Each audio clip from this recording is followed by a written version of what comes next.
ಅದು ಬಹುದಿನಗಳ ಕನಸು ಈಗ ನನಸಾಗಿದೆ.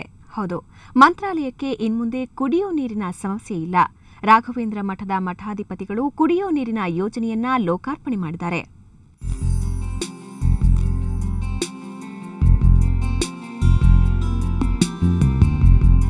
ಅಂತೂ ಇಂತೂ ಮಂತ್ರಾಲಯದ ಕುಡಿಯೋ ನೀರಿನ ಬವಣೆ ನೀಗಿದೆ. ಮಂತ್ರಾಲಯ ಗ್ರಾಮಕ್ಕೆ ಕುಡಿಯೋ ಶುದ್ಧ ನೀರನ್ನ ಒದಗಿಸೋ ಮಹತ್ವಾಕಾಂಕ್ಷೆಯ ವ್ಯಾಸತೀರ್ಥ ಶುದ್ಧ ಕುಡಿಯೋ ನೀರಿನ ಯೋಜನೆ ಲೋಕಾರ್ಪಣೆಯಾಗಿದೆ.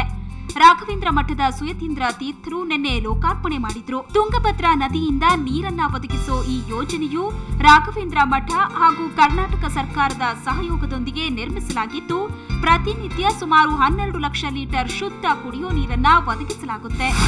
10 ವರ್ಷಕ್ಕೆ ಆಗುವಷ್ಟು ದೊಡ್ಡ ಕೆಪಾಸಿಟಿ ಪ್ರಮಾಣದಲ್ಲಿ ಒಂದು ಶುದ್ಧವಾದ ಕುಡಿಯುವ ನೀರಿನ ಘಟಕವನ್ನು ಇಲ್ಲಿ ಸ್ಥಾಪನೆ ಮಾಡಿದ್ದೇವೆ.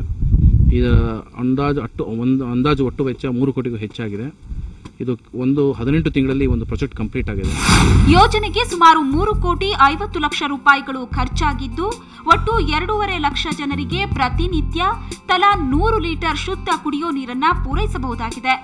ಈ ಯೋಜನೆಯ 2ನೇ ಹಂತದ ಕಾಮಗಾರಿಯನ್ನ ಪ್ರಾರಂಭಿಸಲು ಶ್ರೀ ಕ್ಷೇತ್ರ ಮುಂದಾಗಿದ್ದು, ಕಾಮಗಾರಿಗಾಗಿ ಗ್ಲೋಬಲ್ ಟೆಂಡರ್ ಕರೆಯಲಾಗಿದೆ.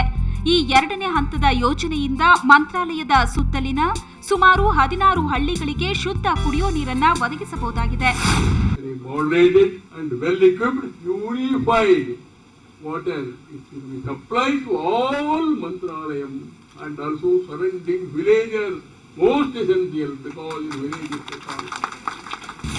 ಒಟ್ನಲ್ಲಿ ಬರದ ನಾಡಿಗೆ ಭಗೀರಥಿಯನ್ನ ಹರಿಸಿದ ಪುಟ್ಟಪರ್ತಿಯ ಸತ್ಯಸಾಯಿ ಬಾಬಾರ ನಂತರ ಮಂತ್ರಾಲಯದ ಸುತ್ತಮುತ್ತಲ ಗ್ರಾಮಗಳಿಗೆ ಶ್ರೀ ಕ್ಷೇತ್ರದ ವತಿಯಿಂದ ಶುದ್ಧ ಕುಡಿಯೋ ನೀರನ್ನ ಪೂರೈಸಲು ಮುಂದಾಗಿರುವುದು ನಿಜಕ್ಕೂ ಶ್ಲಾಘನೀಯ ಕಾರ್ಯ. ಗುರುರಾಜ್ ಹೂಗರ್, ಸುವರ್ಣ ನ್ಯೂಸ್ 24/7 ರಾಯಚೂರು.